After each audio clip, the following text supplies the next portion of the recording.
Okay, so we were talking about the character of Maria.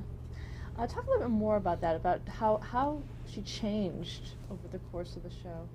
I started out running a secondhand bookstore, a neighborhood lending library where the fixed shop eventually was. That was a little bookstore. And I was a teenager. I was in my 20s, in my early 20s, but I looked about 15. Sesame Street has allowed me to do an unmentionable in American society, and that is age publicly. A dubious claim to fame, but I think that that's a reason why all the characters are so interesting and continue to stay interesting, that we were never made to look the same or maintain the same persona. So as we grew and our lives changed, our characters changed, especially Maria. So I started out being a teenager. When I was into feminism, so was Maria. And how was that demonstrated on the show? In a very simple way, comedically, Oscar would call me little lady, and in a condescending way, and I'd say, don't you call me that, you know, you're not paying attention to what I'm really saying. I would be impressed by other things, not just by being given flowers. What other things? I got a job as a construction worker. I got a job. I worked for Emilio Delgado Luis at the Fix-It shop, but then I thought that I should be part owner. Why shouldn't I be a part owner? Just because I was a woman didn't mean I couldn't own and work in a Fix-It shop. Things like that. I mean, you know, very simple things. In addition, with a lot of Muppet material and a lot of animation showing little girls doing more and more things. Curiously enough, we have been criticized a lot for not having a female Cookie Monster or a female Grover or an ethnic Cookie Monster. And here's why. I'm going to give you a big secret now. So listen. In order to have a successful puppet character, they have to be neurotic or obsessive. Like Cookie Monster's obsessed with cookies, and Elmo is neurotically enthusiastic about life. If you had a woman, a female puppet, being obsessed with cookies, we would just get, you know, why are you showing women as having food issues? If we showed an ethnic Grover being enthusiastic, or like Elmo, very enthusiastic, it would be, why are you showing this African-American puppet in such a shallow light? All he wants to do is be frivolous and have fun. So that's why we couldn't have those puppets that the public really wanted, because they wouldn't be really funny and neurotic, and fan writers don't want to write for them, and they die. When you first got on the show, were you very vocal in terms of what you wanted to see happening on the show? No. I was quite intimidated by it all, as a matter of fact. And Matt Robinson, who was playing Gordon at the time, who was also a writer of the show, would say to me, you know, you have to make sure that the Hispanic content is appropriate. Me? How could I know what's appropriate? I'm just this kid from the South Bronx. I don't know what's, you know, I'm not a leader. I'm not a political person. I remember, actually, I'm going to jump to the present. People have said about Tiger Woods, why isn't he speaking out for the African American? And I remember when I started on Sesame Street, and I would say, he plays golf. Why does he, just because he's famous, or just because one is famous and not white, does that mean you represent all your people? But he would say that to me. He would say, you know, you have to. So I didn't know what to do, really. I just was worried about learning my lines and dealing with puppets. I was from a stage actress. I wasn't used to people looking at me from this angle, I didn't know where they were looking at me from. You know, it was new to a television studio. And so I was quite intimidated, but still I rose a little bit to the occasion. There used to be a fruit cart on the show, and I said, I think that we should have some plantains and coconuts and pineapples in the fruit cart, because that's what Puerto Ricans eat. And they did it. What about some other things that you added to it as Well, then I became more and more active in that aspect. I actually got tired of the Hispanic culture bits always being the same, I thought. And at that time, we used to have meetings with the actors and writers, and the writers used to ask us, "What do you want to do? You know, what do you think about this?" And I found that I would give them my opinion, and then I would see it. I would see my opinions implemented in the script, which validated my ideas for me. And then I thought, well, obviously they're good if they're really paying attention to me.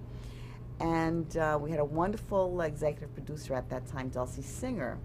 And this was at the time when people hired you so that you could surprise them and come up with better things that they couldn't come up with. That's why they hired you. I think nowadays people hire you, they don't want you to be smarter than they are. Just keep your place. Don't be better than me. At that time, it was like, come on, this is why I want you. Why I've hired you, so that you can exceed my expectations. And finally I said, well, why are these culture bits all about food and music? It's like cultures don't grow. It's like all Puerto Ricans are food and a certain kind of music, and we don't change. And she said, well, the only way for us to get this right is if you write it. I went, what? I'd never written anything in my life. And I owe that to Dulcie Singer. And she said, not only that, here's the curriculum notebook. It was a Bible. It was like a telephone book full of the Bible of the show, which means what the mission is, what the child is supposed to learn, what the constraints are. It was mind-boggling, because all of a sudden I was seeing what all these people were doing behind the camera. And that's how I started to write for the show. And the first piece that I wrote is the song Hola, where I dress up like Ginger Rogers and Emilio dresses up like Fred Astaire. And it was because it was a reaction to, why is everything about culture, rice and beans or tacos or music? You know, I want to show that, you know, we grow and we are as sophisticated and changing. The cultures change. And I thought, what is the most sophisticated image? I remember as a kid in the South Bronx watching television all day, and I was Fred Astaire and Ginger Rogers doing Top Hat. So I wrote a song about saying the word hola, from the Bronx to Argentina, in all worlds, in all ways. And how was it received? Oh, it's fabulously received. I think it's, if I do say so myself, one of the memorable bits on Sesame Street. And then did you want to continue writing after that point? Yes, yes, of course. I would write for all topics, and I guess the most exciting time for me on Sesame Street were the 80s, when I got married and had a baby on the show. And actually, Maria's life was mirroring my life, because I did fall in love in reality, and I did get married, and I was going to have a baby. I wanted to have children, and the producers thought it would be interesting if Maria was also married and had a baby. Also, then we wouldn't have to stop taping or anything. So I had once again, I had parallel lives. After being a kid and being on a bicultural tightrope, then living two lives, I was doing it as Maria and Sonia. And what about the choice to marry Luis on the show? Was that the only opportunity? Were other people considered? No one else was considered. We both worked in the fix-it shop. seemed like a good match. I love the way Jeff Moss wrote the script that had us falling in love, and that was that Luis nurtures a sick kitten, and I see this quality in him that I never noticed before, and that makes me love him. As opposed to the old days in old movies where a girl like sort of takes her clip out of her hair or takes her goofy glasses off, and all of a sudden he sees her as a different person and they fall in love when they've known each other for 30 years. So that's how we did it on the show. And then I was able to, because I had just fallen in love, I was able to write about all those experiences for a little kid to understand. And I remember when I decided to marry Richard, we would plan things together.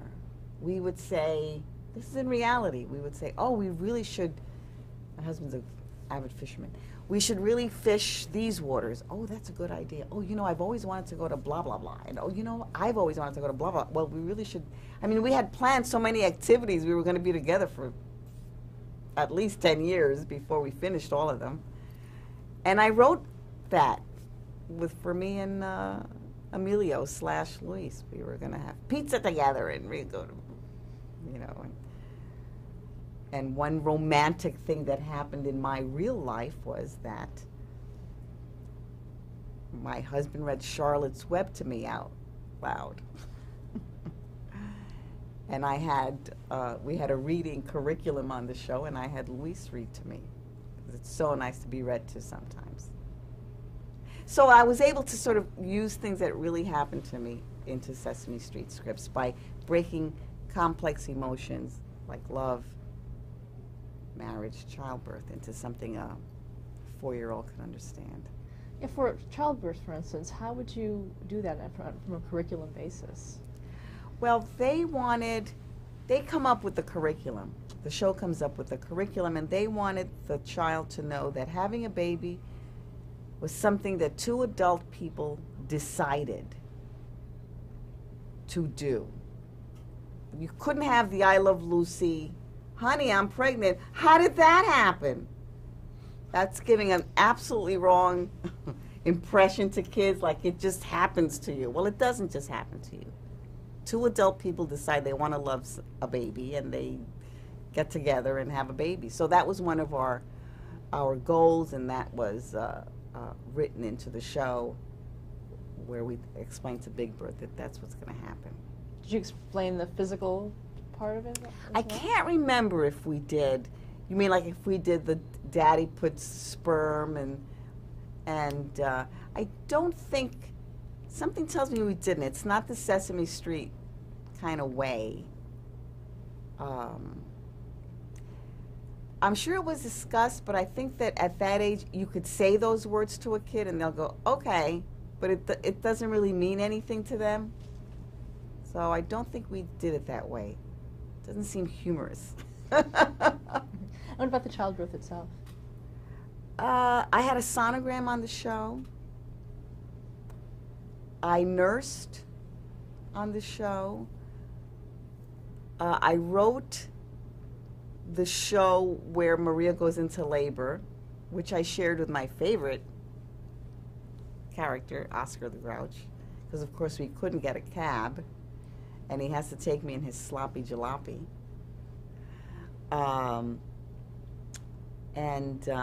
The first character that I spoke to after giving birth was Oscar the Grouch, and I had a fun time writing that little bit of dialogue. Because I realized when I had Gabriella that the world changed for me. Babies change everything. They change the way you look at the world. They change the way you look at yourself. So I wanted to write a bit that said that. And Oscar calls me up and he asked me how my birth went.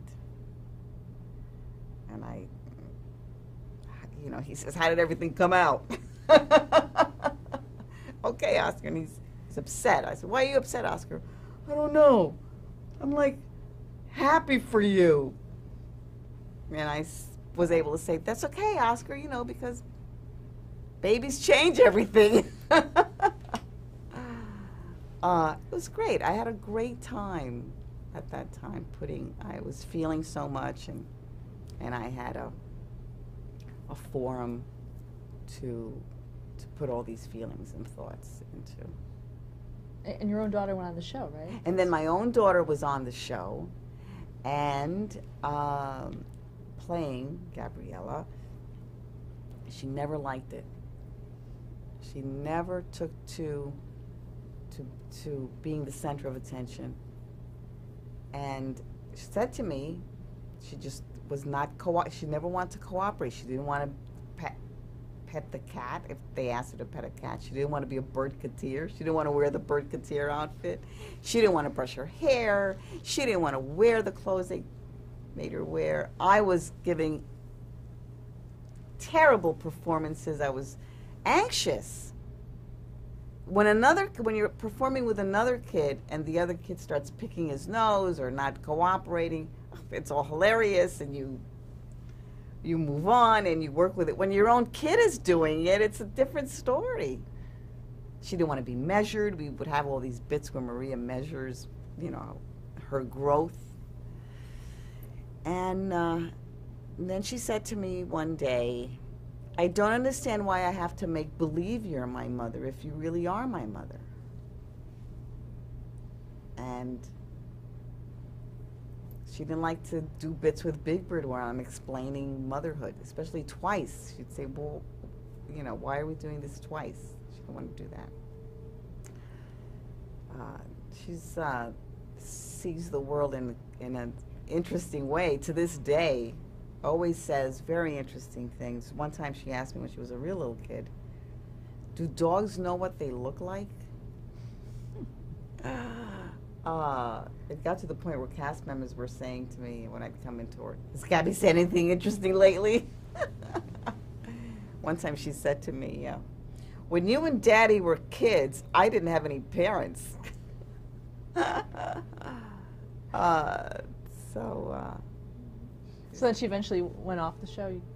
So I just took her off the show because I didn't want to force her. I found myself saying, if you don't do the, you know, that's not a way to raise it. Not to be on television. You have to force him enough. You have to force him to get shots. You have to force him to go to school. You know, you have to force him to have table manners. I just didn't see that forcing a kid to be on television was the way to go. So, but the character was established, so they had to hire an actress to play her.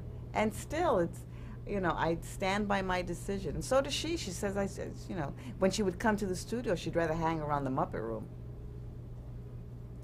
See what those people were up to. Talk about a regular work week for you during production. What was the process? Well, it changes. It's changed so much after 30 years. Certainly, I can't, you know, which era would you like me to talk about? But it's a 9 to 5 day. You just come in and at 7 or 8 and, you know, have professionals beat your face into submission and make your hair look beautiful and you know, and then we work very quickly though, as opposed to, let's say, a soap opera might rehearse a week. John Stone would always tease the stars that would come on. We'd go through a rehearsal and he'd say, okay, that was your dress rehearsal and your first run through and your performance, because we would really do things very quickly. As you can see from the show, it was this kind of the style of the show. It kind of had this offhand manner. And you could be in a lot or you could be in a little, depending on how things were going that particular year. Every year had a different focus. Sometimes we would focus on specific cultures, or sometimes we'd focus on certain curriculum like art or reading or letter recognition, whatever the curriculum was. If it was cultural, you were probably going to be on more, because as a human, you'd be on more. I have the distinct pleasure of being called one of the humans. What about the writing aspect of it for you? I love to write. I used to write a lot of the shows. I always wrote about the people, and I found the people very interesting, the cast very interesting, because I always saw the show as not just cognitive skills, but a social force. Like I said, it was created in those Head Start days, and we were going to... I actually thought that a show like Sesame Street was going to do away with racism. In my heart, I thought that all of these racist people would die eventually, because now we know better, because we have Sesame Street and Martin Luther King, and I mean, you know, it's all out in the open now, folks. And I was naive enough to think that, maybe not because of Sesame Street, but that Sesame Street would certainly be a major part of that. And it has been. Certainly enough people have come up to me and said, you know, you were the first Puerto Rican I ever saw. People from the Midwest, where they don't see anybody, people of color, have said that to me and have written to me. And I think about that. I said, how is that possible? How could you be in America and never see a person of color? But really, I think that what they mean is that I'm the first person of color they took as a human being, that they saw as an individual. I'm sure they saw people of color, but they didn't focus on them. They didn't notice them. They didn't see them as another person. And that, I know Sesame Street has done that. I have, and I know that Hispanics have come up to me and said, it never would have occurred to me to be on television if it hadn't been for you.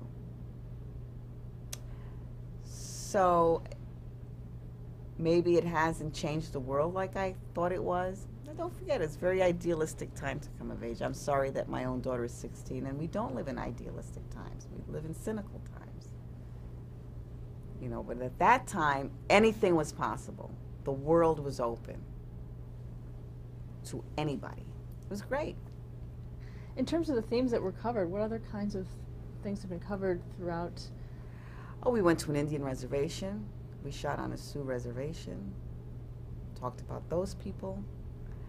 We had an adoption. Gordon and Susan adopted Miles. We talked about death when Mr. Hooper died, which was one of the high points, I think, of the show's career, and one of the times where I felt most proud to be associated. Talk about the filming of that. That was just, Mr. Hooper died, Will Lee, and Dulcie Singer thought, why shortchange the kids now? Why not? Death is part of life. It's nothing, it's not, it just is. There's no opinion about it. It just is. Why should we not illustrate it, explain it? Because she got a lot of negative reaction from her superiors at the time. Said, no, this is, let's not do this. It's not like something like divorce, which is a man-made entity. Death is death. So she prevailed and got the research department. The way it happens is that they get the research department to pull together all the information that's out there for kids about death. And then they look at everything that's out there about death, and you get experts in, child psychologists in, to tell us what it is that kids think about death and what worries them about death. And we get all that information and sit with all the writers, and then you come out with like 5 points that we want to say on the show. And one of the things was kids always worry about who was going to do for them what this person used to do. They didn't understand that death was permanent.